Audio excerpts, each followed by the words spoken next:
Baik, pada kali ini kami akan menjelaskan tentang keterkaitan tujuan pembangunan berkelanjutan dengan isu internasional. Dan isu internasional yang akan kami bawakan pada kali ini atau kami bahas pada kali ini adalah krisis Laut Merah, yaitu krisis yang terjadi pada akhir tahun 2023 dan hingga saat ini tahun 2025. Krisis ini belum terselesaikan. Krisis ini menjadi salah satu gangguan paling signifikan terhadap perdagangan global dalam satu dekade terakhir ini. Krisis ini dipicu dengan serangan bersenjata dari kelompok Houthi di Yaman yang menargetkan kapal-kapal kargo yang melintasi Laut Merah, terutama di sekitar Selat Bab el-Mandeb, jalur penting yang menghubungkan Laut Arab dengan terusan Suez. Pemicu krisis ini adalah kelompok Houthi yang menyatakan bahwa serangan mereka merupakan bentuk solidaritas mereka terhadap rakyat Palestina, di mana Palestina sendiri berada dalam konflik antara Israel dan Palestina. Mereka menargetkan kapal-kapal kargo yang melintas, yaitu kapal-kapal yang mereka anggap terafiliasi dengan negara-negara barat, baik itu AS ataupun negara-negara Eropa. Namun, serangan ini menyasar berbagai kapal dagang internasional sehingga berdampak jauh lebih luas.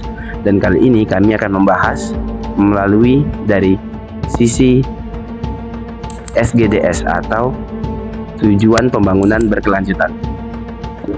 Ya, dari isu ini kami sudah menganalisis 3 poin dari tujuan pembangunan berkelanjutan, yaitu kami mengambil yang pertama yaitu poin tanpa kelaparan atau zero hunger.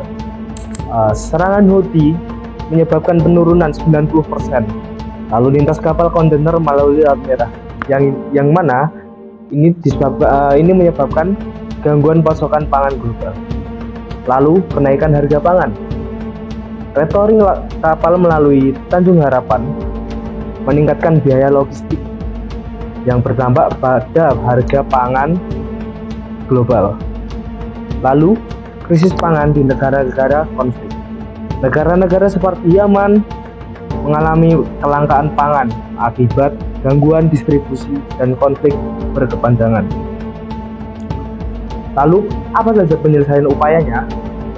Upaya penyelesaiannya adalah yang pertama, diversifikasi rute perdagangan, yang dimana negara-negara dan perusahaan pelayaran mencari rute alternatif untuk mengurangi ketergantungan pada Laut Merah.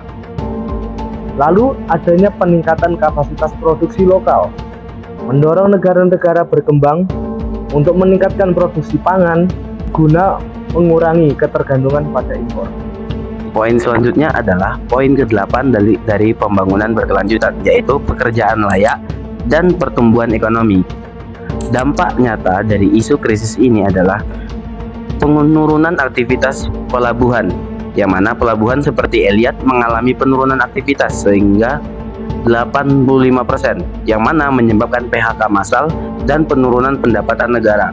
Lalu peningkatan biaya operasional, yang mana perusahaan harus menanggung biaya tambahan akibat retouring dan peningkatan premi asuransi, di mana kapal-kapal harus memutar jalur agar dapat mengirim barang yang mereka bawa, yang mana akan meningkatkan kos dari biaya perjalanan itu sendiri. Dan upaya penyelesaiannya yang pertama adalah insentif fiskal, yang mana pemerintah memberikan insentif pajak dan subsidi untuk mendukung sektor-sektor yang terdampak. Lalu pelatihan dan pengembangan keterampilan, program pelatihan untuk pekerja yang terdampak PHK dari krisis ini, sehingga pekerja-pekerja yang terkena PHK dapat mengisi sektor-sektor ekonomi baru. Lalu investasi dalam infrastruktur, yang mana meningkatkan infrastruktur logistik untuk memperlancar distribusi barang dan menciptakan lapangan kerja baru, seperti tidak mengandalkan jalur laut tetapi juga mengandalkan jalur darat dan jalur udara. Ya, poin selanjutnya adalah poin ke-12 dari tujuan pembangunan berkelanjutan, yaitu konsumsi dan produksi yang bertanggung jawab. Dampak nyatanya adalah peningkatan emisi karbon atau retouring kapal melalui Tanjung Harapan meningkatkan emisi karbon global. Lalu pemborosan sumber daya. Keterlambatan pengiriman barang menyebabkan pemborosan sumber daya dan peningkatan sampah industri. Lalu konsumsi energi meningkat.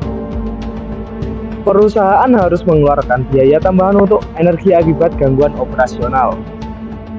Upaya penyelesaiannya yaitu ada adopsi teknologi hijau atau mendorong penggunaan teknologi ramah lingkungan dalam proses produksi dan distribusi.